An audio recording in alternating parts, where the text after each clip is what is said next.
లాంధ్ర షేకే రిమా లజాంధ్ర క్లియా. దేవుడి నామానికి మహిమ కలుగును గాక. మీ అందరికీ కూడా ఈస్టర్ శుభాకాంక్షలు ప్రేమపూర్వకంగా నేను తెలియచేస్తున్నాను. ఈ ఈస్టర్ చాలా ప్రత్యేకమైనది. ఎందుకంటే లోకంలో చాలామంది నేను దేశాన్ని నడిపిస్తున్నాను, లేకపోతే నేను రాష్ట్రానికి అధిపతిని, లేకపోతే నేను పలానా ప్రభుత్వాన్ని శాసిస్తున్నాను, లేదంటే నా కుటుంబానికి నా ఊర్లో అందరికీ నేనే పెద్దల్ని, లేదంటే ప్రపంచాన్ని శాసిస్తున్నాను, నా అంత ధనవంతుడు లేడు, నా అంత జ్ఞానవంతుడు లేడు, నా అంత బలవంతుడు లేడు అని చాలామంది చెప్తారు. కానీ మరణాన్ని జయించేవాడినని ప్రపంచంలో ఎవ్వడూ కూడా చెప్పలేరు. కానీ యేసు క్రీస్తు ప్రభు వారు మాత్రమే నేను మరణము ముళ్ళును విరచి ఉన్నాను, మరణాన్ని జయించి ఉన్నాను, నేనే మరణమును పునరుద్ధానమునై ఉన్నాను అని చెప్పినవాడు ఆయన ఒక్కడే. అందుకు ఈ లోకంలో ఎవరికి లేని ప్రత్యేకత ఆయన మాత్రమే ఉంది. ఎందుకు? He is the highest of above all.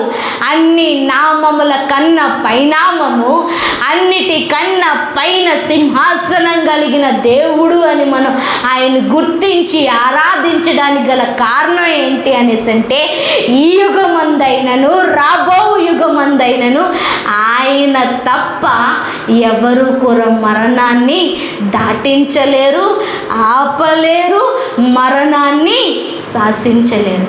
ఈరోజు ఆ మరణాన్ని శాసించిన యేసయ్య నీలో నాలో జీవిస్తున్నాడు. ఆమేన్.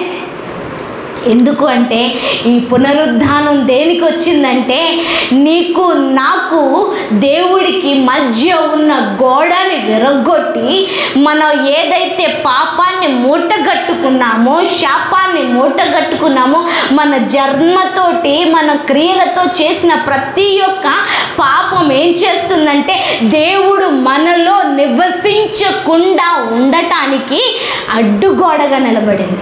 దేవుడు మన దగ్గరికి రాకుండా ఉండటానికి అడ్డుబండగా నిలబడింది. కానీ ఎప్పుడైతే ఆయన సమాధిని గెలిచాడో, సమాధి యొక్క రాతిని ఆయన పక్కకు దొర్లించాడో, ఆ రోజు నా శరీరాన్ని ఆయన ఆలయముగా చేసుకొని నా శరీరంలో నివసించటానికి అవకాశం వచ్చింది. నా శరీరంలో నివసించటానికి అవకాశం వచ్చింది. అందుకు నువ్వు నేను ఒట్టివార్లం కాదు, దేవుణ్ణి కలిగిన ప్రజలం. అర్థమవుతుందా? దేవుడి కోసం ఎక్కడికో పరిగెత్తాల్సిన అవసరం లేదు. నువ్వు యేసయ్యని పిలిచిన రోజే నీ జీవితంలోనికి వచ్చాడు. పరిశుద్ధాత్మ తండ్రి నాలో నివసించు అని అడిగిన రోజే నీ దేహాన్ని ఆలయంగా చేసుకొని ఉన్నాడు. ఈరోజు ప్రభు నీతో కలిసి జీవిస్తున్నాడు, నీతో కలిసి నడుస్తున్నాడు, నీతో కలిసి ప్రయాణం చేస్తున్నాడు. నువ్వు ఒంటరి వాడవు దానవు ఎన్నడూ కాదు. కొన్నిసార్లు ఈ లోకం శరీరంతో ఉన్నాం కాబట్టి ఈ బలహీనత మనకి చూపిస్తూ మనల్ని నలగొడుతుంది.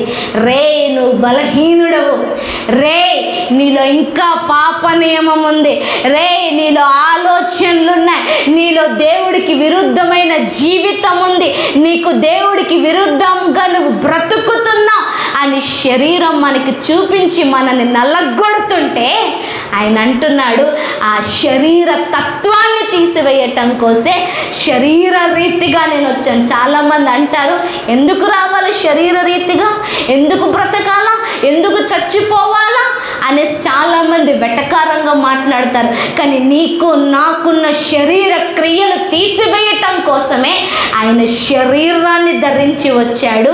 శరీరాన్ని ధరించడమే కాదు, శరీరకున్న నియమాన్ని వెరగొట్టాడు. ఈరోజు నన్ను నిన్ను విడుదలదారులుగా చేశాడు. అంటే నీకు నాకు విడుదల వచ్చి ఉన్నది. ఏమొచ్చి ఉన్నది? నీకు నాకు విడుదల వచ్చి ఉన్నది. ఈరోజు నువ్వు నేను పండగ కాదు, ప్రతిరోజు పండగగా జరుపుకునే రోజుగా ఆయన మనకు చేశాడు. Every day is a deliverance day, every day is a celebration day, because the great highest God is living in us.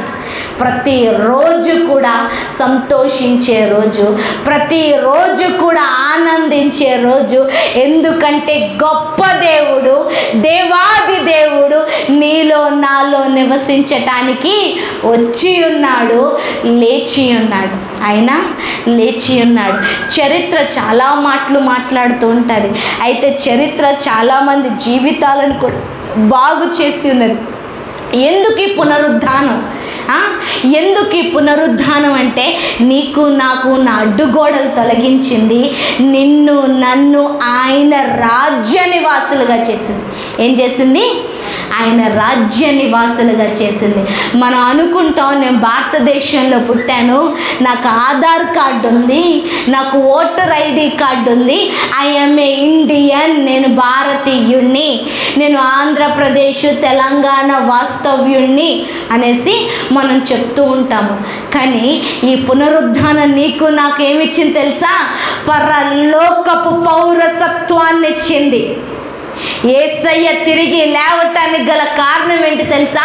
నీకు నాకు ఆ రాజ్యములో ఐడెంటిటీ కార్డుని ఇచ్చింది. ఏమని తెలుసా? ఇక ఈ వ్యక్తి మామూలు వ్యక్తి కాదు, ఈ వ్యక్తి నా బిడ్డ, ఈ వ్యక్తి నా వారసుడు, నా రక్తములో రక్తము, నా మాంసములో మాంసము, నా శరీరములో శరీరము, ఇక మేము ఏక శరీరమై ఉన్నాము గనక అదే రాజ్యంలో మేము నివసిస్తాం. మనం మాట్లాడుకున్నాం కదా రెండో మాట, నేడు నీవు నాతో కూడా పరదేశిలో ఉందువు. అది దొంగతో మాట్లాడిన మాట. ఈరోజు ఈ పునరుద్ధానం ద్వారా యావత్ ప్రపంచముతో మాట్లాడుతున్న మాట, మీ అందరూ కూడా నాతో కలిసి పరలోకములో ఉందరు. ఎట్లా? ఏం చెయ్యాలి? నథింగ్. నువ్వు నేను చేయడానికి ఏమీ లేదు. అంత ఆయన సిలువ మీద చేసేసాడు, అంత ఆయన సిలువ మీద చేసేసాడు. ఈరోజు హృదయపూర్వకంగా నువ్వు యేసయ్యా అని పిలిచే పిలుపుందే, అది నిన్ను ఆ రాజ్యానికి తీసుకెళ్తుంది. తండ్రి నన్ను చేర్చుకో అనే నీ అరుపుందే, అది నిన్ను యేసయ్య రాజ్యానికి తీసుకెళ్తుంది. దొంగ ఏం చేశాడు? ఏం చేశాడు? సిలువ మీద ఏమని చేశాడా? అర్పించాడా? నథింగ్.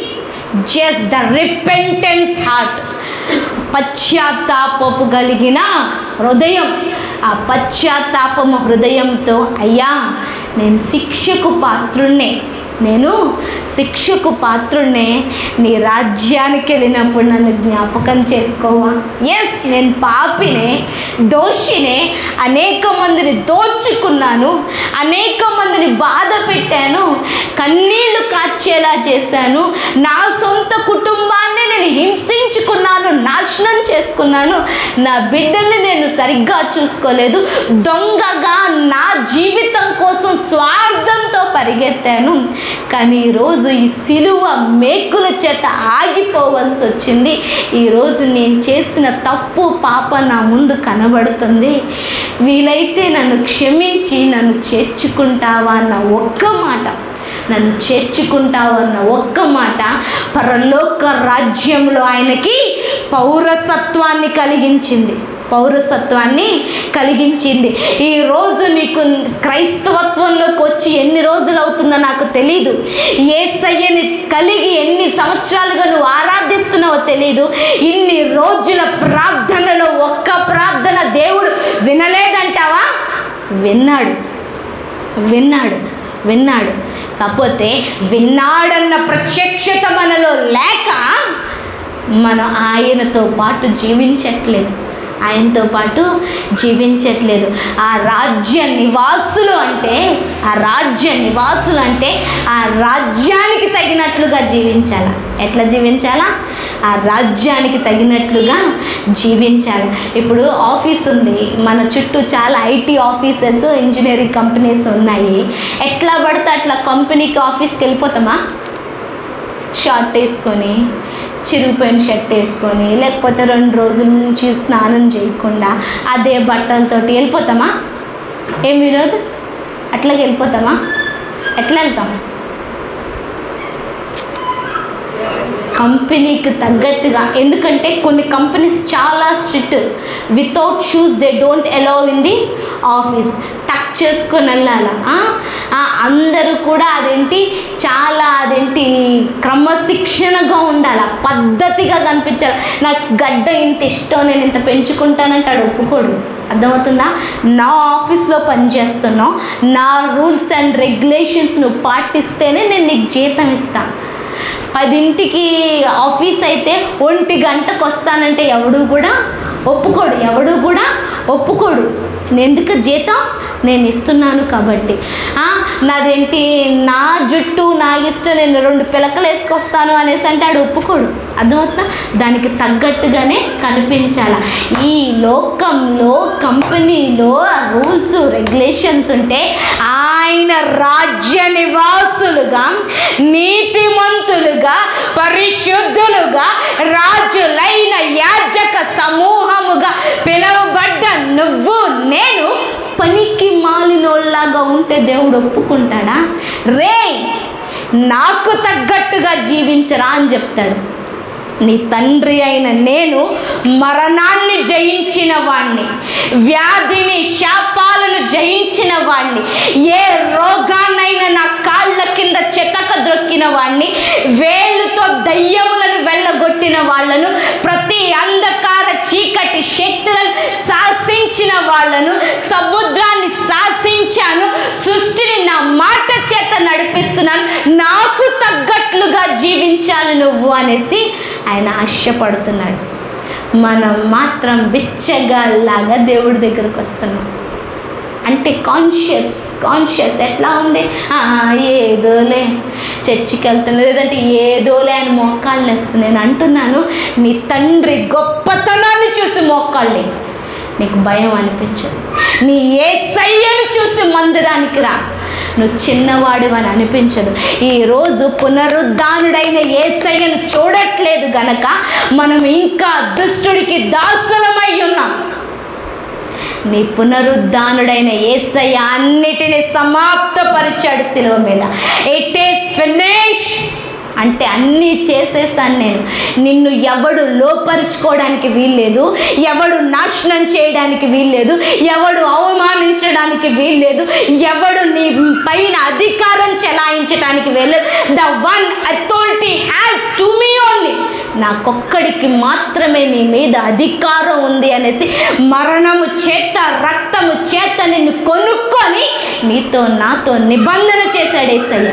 నీతో నాతో నిబంధన చేశాడు. ఒక్కసారి తలుచుకో, రాజుగారి బిడ్డవు నువ్వు.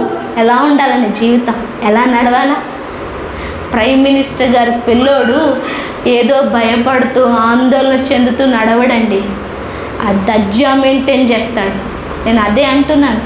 ఎమ్మెల్యే గారి ఎంపీ గారి పిల్లలు చూసి ఉంటాం కదా కొన్నిసార్లు, ఎట్లా ఉంటారు వాళ్ళు? ఆ ధైర్యంతో, ఆ పొగరుతో. ఈరోజు నేను అంటున్నాను, యేసయ్య నీ తండ్రి అన్న గర్వంతో నడవడు. యేసయ్య నీ తండ్రి అన్న గర్వంతో నడువు. భయం ఎన్నడూ నీ జీవితాన్ని ఆవరించదు, దిగులు ఎన్నడూ నీ జీవితాన్ని ఆవరించదు. ఎస్, కొన్నిసార్లు మర్చిపోతాం, వి ఫర్గెట్, మనం మర్చిపోతాం. Again the God, the spirit of the lord, పరిశుద్ధాత్మ తండ్రి మనకి జ్ఞాపకం చేస్తూనే ఉంటాడు. నువ్వు బిచ్చగాడి కాదు, నువ్వు అనాథవి కాదు, నువ్వు ఒంటరి వ్యక్తివి కాదు. యేసయ్య నీ కోసం ఆల్రెడీ మరణించాడు. ఆయన నీ తండ్రి. ఎవరిని తండ్రి? రాజులకు రాజు నీ తండ్రి. శాసనాలను ఇచ్చేవాడు నీ తండ్రి, శాసనాలను మార్చేవాడు నీ తండ్రి. నువ్వు ప్రార్థన చేస్తే శాసనాలను ఆయన మార్చగలడు, శాసనాలను మార్చగలడు. ఎస్తేరంట అనాథంట, తల్లిదండ్రులను కోల్పోయిందంట. ఆమె పేరు హదస్సా అని రాయబడింది.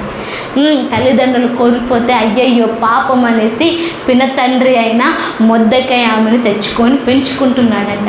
పెంచుకుంటున్న ఆ సందర్భంలోనే వాళ్ళని దాస్యంలోనికి తీసుకెళ్ళిపోయారు. వాళ్ళు బబులోను ప్రాంతంలో అహర్వయేషు రాజ్య పరిపాలన కింద ఏం చేస్తున్నారు? దాసులుగా ఉన్నారు. దాసులుగా ఉంటే దాసుల జీవితం అదేమి చాలా ఫ్రీడమ్గా ఎంజాయ్ చేసే జీవితం కాదని చాలాసార్లు చెప్పారు. దాసులుగా జీవించడం అంటే వాడు బ్రతకమంటేనే బ్రతికేది, వాడు ఇస్తేనే తినేది, వాళ్ళు ఉండమంటేనే ఉండేది. అలా జీవిస్తున్న జీవితం, అలాగా జీవిస్తున్న జీవితం అన్నమాట. అయితే అలాంటి రోత జీవితంలో ఒకరోజు ఒక పిలుపు వచ్చింది. ఆ పిలుపు ఏంటి అనేసి అంటే రాజుగారికి భార్య అయ్యే అవకాశం వచ్చింది. మొర్దెకై అంటున్నాడు, ఇది నీకోసమే దేవుడు శాసనాన్ని మార్చాడేమో, దేవుడు నీకోసమే ఈ కార్యాన్ని చేశాడేమో, దేవుడు నీకోసమే ఇలాగ మారుతున్నాడేమో అనేసి దేవుడు మొర్దెకై ఎస్తేరుతో చెప్పినప్పుడు ఎస్తేరు ఏం చేస్తుంది? ఆ షూషాను కోటలోకి వెళ్ళింది. ఓకే, వివాహం అయిపోయింది. రాజుగారి పక్కన రాజ్య కుమార్తెగా ఆమె నిలబడడం జరిగింది. రాజ్య కుమార్తెగా అయిన తర్వాత శత్రువు ఊరికనే ఉండడు కదా, శత్రువు గలిబిలి చేయడం మొదలుపెట్టాడు. శత్రువు ఏడిపించటం మొదలుపెట్టాడు. ఆ షూషాను రాజ్యములోనే కాదు, ఆ అహర్వయేషు రాజు స్థానం కింద 120 దేశాలు ఉన్నాయి. ఆ 120 దేశాల్లో ఉన్న యూదులందరినీ కూడా సంహరించాలి అన్న ఆలోచన హామాను అనే ఒక దుష్టుడికి వచ్చింది. ఆ 120 దేశాల్లో ఉన్న యూదులను హతమార్చడానికి తాకీదులను రాయించాడు. అంటే జీవో పాస్ చేశాడు. ఇంకా అందరికీ కూడా డెత్ ఫిక్స్ అయిపోయింది. అందరూ కలత చెందుతున్నారు. ఎస్తేరుకి విషయం తెలియదు. ఎందుకంటే ఎస్తేరు ఎక్కడుంది? రాజ్య ప్యాలెస్లో ఉంది. ఎక్కడుంది? రాజ్య ప్యాలెస్లో ఉంది. ఎస్తేరు తాగుదునా, తిందునా, మంచి బట్టలు కట్టుకుందునా. ఎందుకంటే ఇప్పుడు ఎవరిప్పుడు పడాల్సిన కష్టాలన్నీ పడేసింది. ఇప్పుడు ఎక్కడుంది? ప్యాలెస్లో ఉంది. కాబట్టి బయట ఏం జరుగుతుందో తెలియదు కాబట్టి, ఎవరు తింటున్నారో ఎవరు తాగుతున్నారో తెలియదు కాబట్టి ఎంచక్కా హ్యాపీగా చెలికత్తలతో పాటు ఎంజాయ్ చేస్తుంది ప్యాలెస్. కానీ వార్త తెలిసిన మొర్దెకై రాజు గుమ్మము యొద్ద తన బట్టలు చింపుకొని, బూడిద చల్లుకొని, గోనె బట్ట కట్టుకొని అక్కడ ఉపవాసం ఉండి ఏడుస్తున్నాడు. యూదులందరూ కూడా రాజు గుమ్మము నొద్ద గేటు ముందు నిలబడి వాళ్ళందరూ ఉపవాసం చేస్తే అసలు రాజుగారి ముందు ఎవడు గోనె బట్ట కట్టుకోవడానికి వీల్లేదు. అట్లాంటిది మొర్దెకై గోనె బట్ట కట్టుకుంటే ఎక్కడ మొర్దెకైని చంపేస్తాడేమో అనేసి ఎస్తేరంట కొత్త బట్టలు పంపించిందంట. నువ్వు ఆ గోనె బట్ట తీసేసి కొత్త బట్టలు వేసుకొని నువ్వేంది అట్లా కూర్చున్నావు అనేసి. మొర్దెకై అన్నాడంట, నాకొద్దు, నీకు ఏం జరుగుతుందో అర్థం కాలేదు. యూదులందరికీ కూడా డెత్ డేట్, మరణ దినము ఫిక్స్ అయిపోయింది. నాకు ఏమీ కాదులే అనుకొని లోపల కూర్చున్నావు. ఈ దినము, ఈ పరిస్థితిని బట్టి నువ్వు స్పందించకపోతే రక్షణ వేరొక చోట నుంచి వచ్చును, కానీ నీకు నీ కుటుంబానికి శిక్ష, నాశనం వచ్చును అనేసి అన్నప్పుడు అప్పుడు అసలు ఆమె అడుగుతుంది, వాట్ ఈజ్ హ్యాపెనింగ్? ఏం జరుగుతుంది అంటే ఆ హామాను అనే ఒక నిష్ఠుడు, హామాను అనే ఒక శత్రువు యూదులందరినీ చంపటానికి తాకీదులు రాయించాడని తెలిసినప్పుడు ఆమె భయపడుతుంది. ఏం చెయ్యాలో, ఎలా చెయ్యాలో అర్థం కాదు. మొర్దెకై అంటాడు, అసలు నువ్వు రాని అయిన టైం ఇందుకోసమేమో, యూదుల్ని, ప్రజల్ని రక్షించడానికి. Do something to save the Jews. యూదులను రక్షించటానికి ఏదైనా చెయ్యి అని అడిగితే ఆమంటది, మా ఆయన 4 రోజుల నుంచి నన్ను చూడలే, నన్ను పిలవలే, ఇప్పుడు వెళ్ళి మా ఆయన ముందు నిల్చుంటే పిలవకుండా ఎవరినైనా కానీ చంపేయచ్చు. ఎందుకంటే పిలవకుండా రాజుగారి ముందు వెళ్తే మరణ శాసనం ఉంది. ఏంటి? మరణ శాసనం ఉంది. మరి ఏంటి అంటే, సరే మీరు నా కోసం ఉపవాసం ఉండి ప్రార్థన చేయండి, నేను ఉపవాసం ఉండి ప్రార్థన చేస్తాను అని 3 దినములు దేవుడి దగ్గర కూర్చుంది. 3 దినములు దేవుడి ముఖమును చూచింది. 3 దినములు తన గుండెను ధైర్యపరుచుకుంది. 3 దినములు వాక్యము చేత నింపబడింది. 3 దినములు ప్రభువా యూదులందరినీ సంహరిస్తే రేపొద్దున యూదుల రాజు రాకుండా, ప్రజలందరికీ రక్షణ లేకుండా, అసలు జన్మమే లేకుండా, మరణమే లేకుండా, పునరుద్ధానమే లేకుండా ఈ హామాను మొదట్లోనే తుంచివేయాలని చూస్తున్నాడు. కానీ నీ ప్రణాళిక ఏదేను వనములోనే మొదలయ్యింది. ఈరోజు అది నెరవేర్పబడాలి అంటే నన్ను బలపరచు, నన్ను నిలబెట్టు, నువ్వు రాజుతో మాట్లాడు అనేసి అడిగినప్పుడు దేవుడు బలపరుస్తాడు. 3 రోజుల తర్వాత మళ్ళీ అలంకరించుకుంటుంది. వెళ్ళి రాజుగారి ముందు నిలబడుతుంది. అందరూ భయపడుతున్నారు. ఎందుకంటే రాజుగారు ఎస్తేర్ని పిలవలేదు, కానీ ఆమె వెళ్ళింది. ఆమెకు మాత్రం వణుకు లేదు.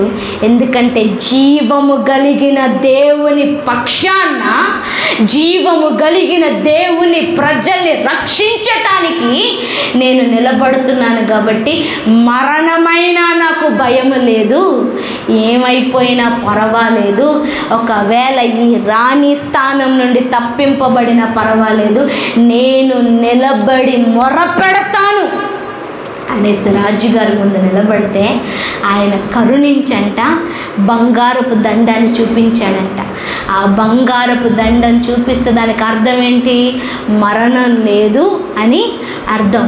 అప్పుడు అడుగుతుంది, ఏమ్మా ఎందుకు వచ్చావు, ఏంటి నీకేం కావాలని అడిగితే, నా రాజ్యంలో సగమట్టుకైనా ఇచ్చేస్తాను అనేసి అంటే ఆమె అంటది, ఈరోజు నేను భోజనాన్ని సిద్ధపరుస్తున్నాను, నా యొద్దకు రండి, నువ్వు హామాను ఇద్దరూ రావాలి అని పిలుస్తుంది. వచ్చి భోజనం చేస్తారు. ఏమ్మా ఏంటి నీ కోరిక అంటే, రేపు కూడా భోజనం సిద్ధపరుస్తున్నానయ్యా రా అంటది. అసలు ఏమైంది నీకు, ఏంటి నీ బాధ, ఎందుకు నువ్వు కలత చెందుతున్నావు అంటే, రేపు చెప్తానయ్యా రండయ్యా అంటే, రేపు మళ్ళీ రాజుగారు వచ్చినప్పుడు రాజుగారి ముందు ఈ హామాను కుట్రంతా బయట పెడతారు.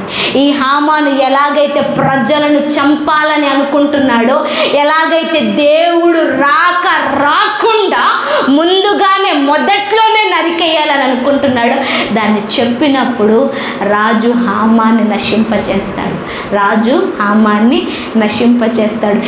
ఏ ఉరితాడు మొర్దెకైని చంపాలని హామాను తయారు చేసి పెట్టాడో, అదే ఉరితాడికి హామాను ఉరేసుకొని చనిపోతాడు. ఈ మాటలన్నీ ఎందుకు చెప్పాను తెలుసా? ఎస్తేరు ప్రజలను రక్షించింది, ఈ యూదుల ప్రాణాలు నిలబెట్టింది, యేసుక్రీస్తు రావటానికి తన ప్రజలను కాపాడింది. ఈరోజు నువ్వు నేను యేసుక్రీస్తు ప్రభు ఈ ప్రజలందరినీ రక్షించడానికి, ఈ ప్రజలందరినీ కాపాడడానికి నువ్వు నేను నిలబడాల్సిన ఎస్తేరులమై ఉన్నాం. అర్థమవుతుందా? మన ఇంట్లో ఉంటున్నాం కదా, మన బాధ, మన నొప్పి, లేదంటే మన సంతోషమే, లేదంటే మన ధ్యాసలో ఉండి బయట ఏం జరుగుతుందో మనకు అర్థం అవ్వట్లే. ఈరోజు పునరుద్ధాన దినం ఎందుకో తెలుసా? బయట ఏం జరుగుతుందో, మరణము ప్రజల్ని ఎలా మింగివేస్తుందో, నాశనము కీడు ప్రజల మీదికి ఎలా వస్తుందో అది తెలియచేస్తుంది. దేశాల మీద కీడు పరిగెత్తుకుంటూ వస్తుంది, దేశం మీదికి కీడు పరిగెత్తుకుంటూ వస్తుంది. మీకు తెలుసా, కేఏ పాల్ గారు ట్రంప్తో మాట్లాడారు, చాలా దేశాలతో మాట్లాడారు, చాలా అధినేతలతో మాట్లాడారు. దేనికోసం? మా దేశ అధికారులతో మాట్లాడండి, ఎందుకంటే దళితుల పైన లేదంటే ప్రజల పైన హింస ఎక్కువైపోయింది, కొంచెం మీలాంటి వ్యక్తులు చెప్పితే కొంచెం వింటారు అనేసి. కానీ మన అధినేతలు అట్లాంటి దేశ అధికారుల మాట కూడా వినడానికి ఇష్టపడట్లేదు, ఒప్పుకోవట్లేదు, తగ్గట్లేదు. నెక్స్ట్ స్టెప్ ఏంటో తెలుసా దీనికి? నేను అనుకునేదాన్ని జనం మీదకి జనం, రాజ్యం మీదకి రాజ్యం అంటే ఎట్లా వస్తుందా అని అనుకునేదాన్ని. World war 2 world war 3 world war 3వ ప్రపంచ యుద్ధం వస్తుందంటే ఎట్లా వస్తుందో అని అనుకున్నాం. ఎట్లా వస్తుందో తెలుసా? ఇట్లాంటి చిన్న చిన్న విషయాల నుంచే ప్రారంభమవుతుంది. దేశం మాట వినలేదనుకో, ఇంకా హింసిస్తూనే ఉన్నారనుకో, 4-5 దేశాలు 10 దేశాలు కలిసి భారతదేశం మీద యుద్ధం ప్రకటిస్తారు. అర్థమవుతుందా? అప్పుడు భారతదేశానికి సంబంధించిన దేశాలన్నీ ఒకటవుతాయి.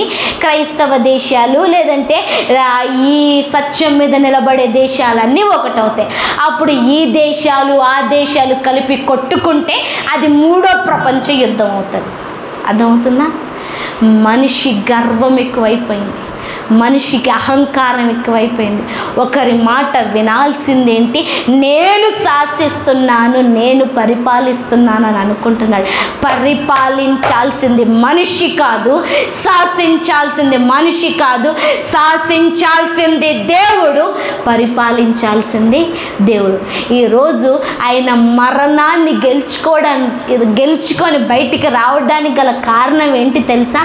పరిపాలించేవాడిని నేను అని చెప్పడానికి, పరిపాలించేవాడిని నేను అని చెప్పడానికి.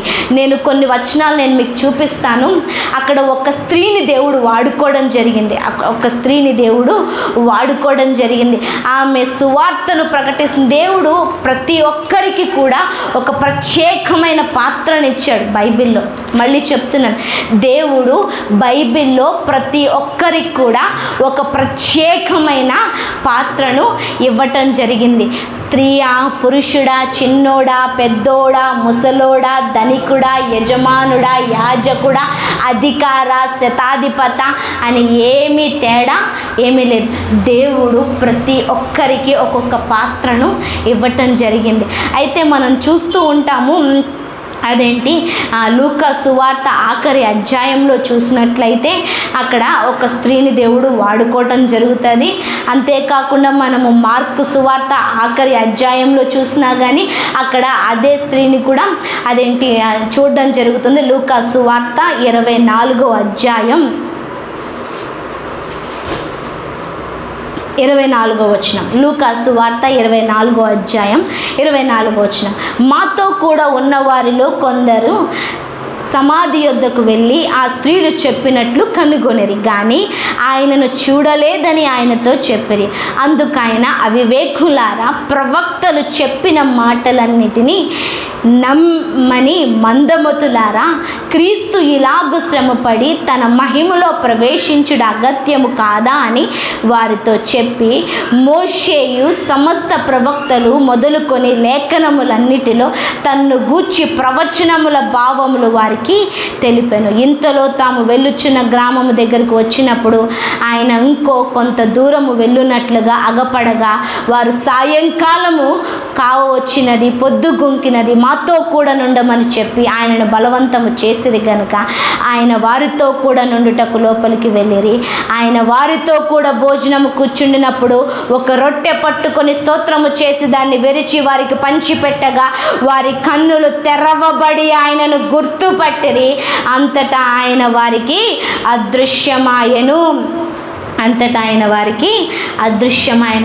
22వ వచనంలో కూడా చూడండి, అయితే మాలో కొందరు స్త్రీలు తెల్లవారగానే సమాధి యొద్దకు వెళ్ళి ఆయన దేహమునకు కనక వచ్చి కొందరు దేవదూతలు తమకు కనబడి ఆయన బ్రతికియున్నాడని చెప్పిరని మాతో చెప్పి మాకు విస్మయము కలగజేసేరి. కొందరు స్త్రీలు సమాధి దగ్గరికి వెళ్ళి చూశారంట. ప్రేమతో ఉన్నవాళ్ళు సమాధిలో ఉన్న యేసయ్యకి 3వ దినమున సుగంధ ద్రవ్యాలు రాయటం అక్కడ యూదుల ఆచారం. ఏం ఆచారం? ఇప్పుడు మనకు కొన్ని ఆచారాలు ఉంటాయి కదా, 3వ రోజు లేదంటే 8వ రోజో 11వ రోజో ఏయో చేస్తారు కదా, అట్లాగా యూదుల ఆచారం ప్రకారం చనిపోయిన వ్యక్తికి శరీరానికి 3వ దినాన సుగంధ ద్రవ్యాలు రాస్తారంట. అంటే ఇంకొంచెం కాలం శరీరం ఉండటానికి. అలాగా యేసయ్య దేహానికి కూడా సుగంధ ద్రవ్యాలు రాయటానికి పట్టుకొని వెళ్ళారు. పట్టుకొని వెళ్తే అక్కడ సమాధి ఖాళీగా ఉంది. ఆయన శరీరం కనిపించలేదు. కానీ అక్కడ ఎవరు కనిపించారు? దేవదూతలు కనిపించి, మీరు వెతుకుచున్న యేసు లేడు, ఆయన లేచి ఉన్నాడు, మీకంటే ముందుగా ఆయన గలిలీకి వెళ్ళి ఉన్నాడు అని చెప్తే ఆ మాటను కొందరు నమ్మారు, కొందరు నమ్మలేదు. నమ్మకపోతే నమ్మలేని వాళ్ళు చాలామంది, అందులో ఇద్దరంట నడుచుకుంటూ వేరే ప్రాంతానికి వెళ్తున్నారంట. వాళ్ళిద్దరు మాట్లాడుకుంటున్నారంట, అద్భుతాలు చేశాడు యేసయ్య, చనిపోయిన వాళ్ళు లేపాడు యేసయ్య, ఇప్పుడు చచ్చిపోయాడు ఆయన, సమాధిలో శవం లేదంట, ఏమైందంట. కొంతమంది లేచారని చెప్తున్నారు. లేచాడంటాడా లేవలేదంటారా? లేవలేదంటారా అన్న డిస్కషన్ జరుగుతుంది. అప్పుడు యేసయ్య ప్రత్యక్షమై వారితో ఒక మనిషిలాగా మాట్లాడుతున్నారంట. బుద్ధి లేని మందమతుల్లారా, మోషేయు ప్రవక్తలు గ్రంథాలు లేఖనాలు చెప్పలే ఆయన చనిపోయి తిరిగి లేస్తాడని? ఇంకా మీకు ఎందుకు అర్థం కావట్లేదు? ఆయన లేచి ఉన్నాడు అనేసి చెప్తే అప్పుడు వాళ్ళు అవునా లేచి ఉన్నాడా అనేసి అంటే వాళ్ళు అయ్యో చీకటి పడిపోయింది, ఈ రాత్రికి మాతో ఉండు అనేసి ఆయన అడిగి అక్కడ కూర్చొని నిప్పుల మీద రొట్టెలు చేపలు కాల్చుకొని తింటుంటేనంట, రొట్టె విరిచినప్పుడు ఆ రొట్టె విరిచి ఆయన వారికి ఇచ్చినప్పుడు వాళ్ళు కళ్ళు తెరవబడ్డాయంట. ఏం పడ్డాయి? అప్పుడు వాళ్ళతో పాటు కూర్చొని తింటున్నది లెగిచిన యేసయ్య, రొట్టె విరిచి ఇచ్చినది సమాధి గెలిచిన యేసయ్య, మరణము గెలిచిన యేసయ్య, పునరుద్ధానుడైన యేసయ్య అన్న విషయం అర్థమైనప్పుడు ఆయన అదృశ్యమైపోయాడు. అప్పుడు వాళ్ళకి అర్థమైంది, రే లేఖనాలు చెప్పింది కరెక్టే, ఆయన ఇంకా సమాధిలో లేడు, నిన్ను నన్ను ఎలాగే బ్రతికించటానికి, నిన్ను నన్ను ఆయన రాజ్య నివాసులుగా ఏలటానికి, నిన్ను నన్ను ఆయనతో పాటు ఉంచుకోవడానికి ఆయన లేచి ఉన్నాడు అనేసి తిరిగి పరిగెత్తుకుంటూ వెళ్ళి నమ్మని వారందరికీ కూడా చెప్పారు. ఈ మాట ఎందుకు చెప్తున్నాను తెలుసా? ఈరోజు యేసయ్య లేచి ఉన్నాడన్న ప్రత్యక్షత చాలామందికి లేక ఇంకా ఏడుస్తూనే ఉన్నాం. మనం ఏడవటానికి కాదు, ప్రజల కన్నీరు తొడవటానికి, మనం మందమతుల్లాగా మొద్దుల్లాగా ఉండటానికి కాదు, మనం ఇతరుల్ని బ్రతికించటానికి. ఈరోజు ఆయన రాజ్య నివాసులుగా నేను ఎందుకు పిలిచాడో తెలుసా? ఆయన ఐడెంటిటీ కార్డు ఎందుకు ఇచ్చాడో తెలుసా? పరలోకపు పౌరసత్వాన్ని ఎందుకు ఇచ్చాడో తెలుసా? ఆయనలాగా బ్రతకడానికి, ఆయనలాగా జీవించటానికి, ఆయనలాగా జీవింపజేయడానికి. పాత నిబంధన గ్రంథంలోనే ఎస్తేర్ అనే ఒక స్త్రీ, ఎస్తేర్ అనే ఒక యవనస్తురాలు తన ప్రజలను రక్షించుకుంది, కాచింది, ప్రార్థన చేసింది, బ్రతికించింది, శత్రువుని హతం చేసింది. ఈరోజు దేవుడు నీకు ఒక ఐడెంటిటీ కార్డుని ఇచ్చాడు. ఏంటి తెలుసా ఐడెంటిటీ కార్డు పేరు? నేనే పునరుద్ధానమును జీవమును అన్న ఐడెంటిటీ కార్డు. ఈ కార్డు ద్వారా నువ్వు మరణాన్ని కూడా శాసించగలవు. ఈ కార్డు ద్వారా నువ్వు అనేక మందిని చీకటిలోంచి వెలుగులోనికి తీసుకురాగలవు. ఈ కార్డు ద్వారా నువ్వు లోకానికి వెలుగుగా బ్రతకగలవు. ఈ కార్డు ద్వారా నీ మాటలు, నీ జీవితం నీతిగా ఉండగలదు. ఈ కార్డు ద్వారా నీ బ్రతుకే కాదు, అనేక మంది బ్రతుకు కూడా మార్చగలవు. ఈరోజు ఈ కార్డు ఉందన్న విషయం తెలియక మనం ఏం చేస్తున్నామంటే పిచ్చోళ్ళలాగా బ్రతుకుతున్నాం, అనాథల్లాగా బ్రతుకుతున్నాం. ఆయన రాజ్యానికి వారసులమైన మనం అడుక్కునే వాళ్ళగా ఉన్నాం. ఈరోజు దేవుడు నీతో నాతో మాట్లాడుతున్న మాట ఏంటంటే, నువ్వు భయపడాల్సిన అవసరం లేదు, దిగులు పడాల్సిన అవసరం లేదు. యేసయ్య నీ పక్షాన ఆల్రెడీ సమాధిలోంచి లెగిచాడు. ఆయన శక్తిని నీకు ధరింపజేశాడు. ఆయన పునరుద్ధానాన్ని నీకు ధరింపజేశాడు. ఇప్పుడు నువ్వు ఈ రాజ్య ఇండియన్ వారసుడివి కాదు, పరలోక వారసుడివి. నిన్ను ఏది కూడా అడ్డగించలేదు. ఈరోజు మన చేతిలో ఉన్న ఆయుధం ప్రార్థన. ఈరోజు మన చేతిలో ఉన్న ఆయుధం ప్రార్థన. యేసయ్యాను నువ్వు మొరపెట్టిన ప్రతిసారి కూడా నీ పక్షాన శత్రువుని ఓడించటానికి ఆయన ఇష్టపడుతున్నాడు. ఆయన రాజ్య నివాసులుగా వారసులుగా నువ్వు చేయాల్సింది ఏంటి తెలుసా? పోరాటం. ఏంటో తెలుసా? పోరాటం. ఈరోజు నీ చుట్టుపక్కల సమాధానం నువ్వే ఇవ్వాలా. నీ చుట్టుపక్కల జరుగుతున్న శత్రువులను నాశనం నువ్వే చేయాలి. నీ చుట్టుపక్కల ఎవరైతే దేవునికి లేదంటే నీ బిడ్డలు లేదంటే నీకు సంబంధించిన వాళ్ళను నాశనం చేస్తున్నారో వారి వెనకాల పరిచేస్తున్న ఆ చీకటి శక్తిని నాశనం చేసే అధికారాన్ని దేవుడు మనకిచ్చాడు. అధికారం దేవుడు మనకిచ్చాడు. అదే యేసునామం. అదే ఈ యేసు నామం. ఈరోజు నిజంగా నేను చెప్తున్నాను, ఒక స్త్రీ వెళ్ళి ఆయన లేచి ఉన్నాడు అన్న సువార్తను ప్రపంచానికి, ఆ యూదులందరికీ, ఆ శిష్యులందరికీ ప్రకటించింది.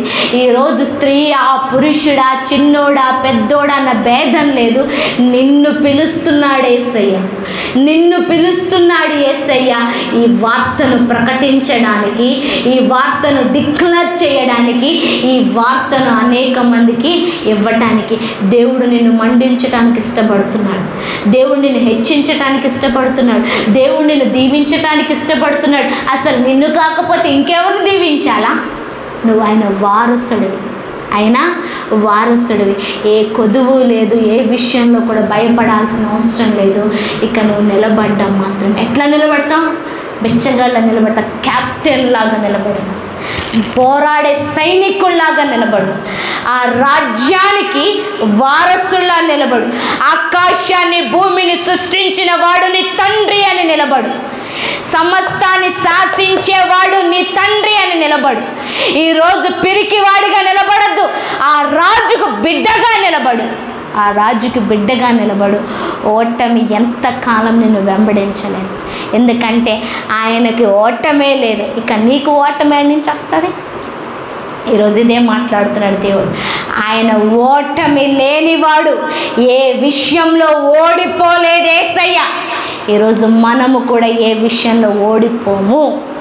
ఈ రెవల్యూషన్తో, ఈ ప్రత్యక్షతో నిలబడు. సమస్య, బాధ, కన్నీళ్లు నిన్ను మింగేస్తున్నప్పుడు అడుగు, చెప్పు, నీకు నువ్వు చెప్పుకో, నా యేసయ్యకి ఓటమి లేదు, నాకు కూడా ఓటమి లేదు. నా యేసయ్య బలహీనుడు కాదు, నేను కూడా బలహీనుడిని కాదు. నా యేసయ్యని శాసించే వాళ్ళు ఇప్పటి వరకు పుట్టలేదు కనుక నేను కూడా ఓడిపోను. ఈ యేసయ్యను అడ్డగించేది ఇప్పుడు వరకు ఈ ప్రపంచంలో ఏది రాలేదు. నిన్ను నన్ను కూడా ఏది అడ్డగించదు. ఈరోజు ఆ తండ్రికి వారసుడు అని చెప్పడానికి ఇష్టపడుతున్నాను. సమాధి గెలిచిన యేసయ్యకు నువ్వు వారసుడవు. రాజులకు రాజుకు నువ్వు వారసుడవు. ఈరోజు ఆ ఘనతతో నిలబడు, ఆ ధైర్యంతో నిలబడు. స్త్రీలు వచ్చి చెప్పినప్పుడు వాళ్ళు నమ్మలే. యేసయ్యే వచ్చి అంటున్నాడు, మందమతుల్లారా అంటున్నాడు. ఈరోజు నువ్వు కూడా ఎక్కడో ఆగిపోయావేమో, నువ్వు కూడా ఎక్కడన్నా ఆగిపోయావేమో. దేవుడు నిన్ను కూడా అదే మాట మాట్లాడుతున్నాడు. నిన్ను కూడా అదే మాట, బీ అలర్ట్, లే, కన్నులు తెరుచుకో, విడిపించేవాడిగా నిలబడు, బ్రతికించేవాడిగా నిలబడు, సహాయం చేసేవాడిగా నిలబడు, అనేక మందిని నిలబెట్టేవాడిగా నిలబడు. నీ జీవితానికి ఏది కొదువ కాకుండా దేవుడు నడిపిస్తాడు. ఈరోజు నీ పునరుద్ధానుడు నీతో మాట్లాడుతున్న మాట, నేను గెలిచి ఉన్నాను, నువ్వు కూడా గెలుస్తావు, నువ్వు కూడా గెలిచేసావని చెప్తున్నాడు. సిలువ మనకేం చెప్తుందంటే, ఐఎమ్ ఓవర్కమ్, నేను అన్నిటిని అధిగమించాను, నువ్వు కూడా అధిగమించగలవు అని చెప్తున్నాడు. ప్రార్థన చేసుకోండి. దేవా మీకు స్తోత్రం, సహాయకుడా మీకు వందనాలు, వందనాలు, వందనాలు, వందనాలు. అయ్యా, నువ్వు స్త్రీని వాడుకున్నావు. భారతదేశంలో కానీ చాలా ప్రదేశాల్లో కానీ స్త్రీకి ప్రాముఖ్యతే లేదు. కానీ నువ్వు స్త్రీని ఈ సువార్త, పునరుద్ధానపు సువార్తను ప్రకటించడానికి వాడుకున్నావు తండ్రి. అయ్యా, అక్కడ విన్నవారు తండ్రి మందమతులుగా ఉన్నారు, బద్ధకస్తులుగా ఉన్నారు. నీ సత్యాన్ని చూడలేని వారిగా ఉన్నారు. నువ్వే వచ్చి వారి కళ్ళను తెరిచావు తండ్రి. ఈరోజు మా భారతదేశపు ప్రజలు కన్నులు తెరవబడును గాక. అయ్యా, మా నాయకుల కళ్ళు తెరవబడును గాక, మా అధికారుల కళ్ళు తెరవబడును గాక. లార్డ్, పునరుద్ధానుడైన యేసు క్రీస్తును వారు చూచెదరు గాక. నీతిని పరిపాలించే వాడిగా నిన్ను చూచెదరు గాక. యెహోవా యందలి భయము మా దేశాన్ని ఆవరించి ఉండును గాక అంటూ మేము ప్రార్థన చేస్తున్నాం. అయ్యా, ఈ పునరుద్ధానం దేనికి? మరణాన్ని గెలవటం దేనికి అంటే నీ రాజ్య నివాసులుగా మమ్మల్ని చేసుకున్నావు తండ్రి. ఇక మేము నీ రాజ్య నివాసులం. నీ రాజ్యానికి తగ్గట్లుగా మా జీవితం ఉండాలి. మేము బిచ్చగాళ్ళం కాదు, మేము పనికి రాని వాళ్ళం కాదు, మేము అపవిత్రుడము కాదు, మేము నిందింపబడిన వారం కాదు. మేము నీతిమంతులము, మేము పరిశుద్ధులము, పరిశుద్ధతయు నిష్కలంకము కలిగిన వారము, నిందారహితులము. నీ రాజ్యాన్ని గురించి ప్రకటించే వారము, నీ రాజ్య స్థాపన చేసేవారము తండ్రి. అలాగున ఈ ప్రజలు, ఈ కుటుంబాలు, అయా ఈ సంఘము బ్రతకటానికి, జీవించటానికి నీ కృపను చూపించమంటూ నేను ప్రార్థన చేస్తున్నాను తండ్రి. అయ్యా, నీకు వ్యతిరేకమైనది ప్రతిది కొట్టివేసి ఇక్కడి నుంచి ప్రార్థించే ఎస్తేరుడు వలె వీరు నిలబడుదురుగాక. తమ ప్రజలను కాచుకొందురుగాక, కాపాడుకొందురుగాక, బ్రతికించుకొందురుగాక. ఇంకా ఈ వాక్యం అర్థం కాక ఉన్న వారితో మీరు మాట్లాడమని అడుగుతున్నాను. వారి జీవితాలు నిలబెట్టమని అడుగుతున్నాను. అయ్యా, ఇక్కడికి వచ్చిన ప్రతి వారికి నీ శుభాలు, దీవెనలు ప్రకటిస్తున్నాను. ఈ ఈస్టర్ దినాన వీరి జీవితాలు మార్చబడును గాక, తెప్పరిల్ల చేయబడును గాక, బ్రతుకుదురుగాక. క్రీస్తు యేసు మహిమైశ్వర్యంలో వీరి అవసరాలు తీర్చబడును గాక. వీరి ఉద్యోగాలను దీవిస్తున్నారు, వీరి వ్యాపారాలను దీవిస్తున్నారు, వీరి కుటుంబాలను దీవిస్తున్నారు, వీరి బిడ్డల్ని దీవిస్తున్నారు. రాకపోకల్లో వీరిని ఎత్తి పట్టమని అడుగుతున్నాను తండ్రి. క్రీస్తు యేసు మహిమైశ్వర్యంలో ప్రతి అవసరము తీర్చబడును గాక, ప్రతి అప్పు కొట్టివేయబడును గాక. ఇక వీరు దుఃఖించే వారిగా ఉండటానికి వీల్లేదు. నీతో కలిసి నాట్యమాడే వారిగా ఉందరుగాక, నీ విందులో పాల్గొనే వారిగా ఉందరుగాక. అయ్యా, మళ్ళీ కలిసినప్పుడు అనేకమైన సాక్ష్యాలు చెప్పడానికి వీళ్ళు నడిపించమంటూ నీ సేవకురాలుగా వీళ్ళు దీవిస్తూ ఆశీర్వదిస్తూ యేసు క్రీస్తు నామములో ప్రార్థిస్తున్నాను తండ్రి. ఆమేన్, ఆమేన్. అలాగే ప్రార్థనలో ఉందాం. ఆయన బలను సమీపిద్దాం.